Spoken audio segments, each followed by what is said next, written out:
যখন কোন বান্দা সূরা ফাতিহার একটা করে আয়াত বলে আলহামদুলিল্লাহি রাব্বিল আলামিন, সঙ্গে সঙ্গে আল্লাহ জবাব দিয়ে বলেন হামিদানি আবদি, বান্দা তুই আমার প্রশংসা করলি।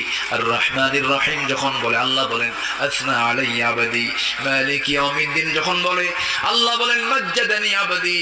এরপরে যখন বলে ইয়াকা না'বুদু ওয়া ইয়াকা নাস্তাঈন পর্যন্ত যখন বলে আল্লাহ বলেন বান্দারে তুই আমার কাছে কি চাস, প্রাণ খুলে চারে বান্দা।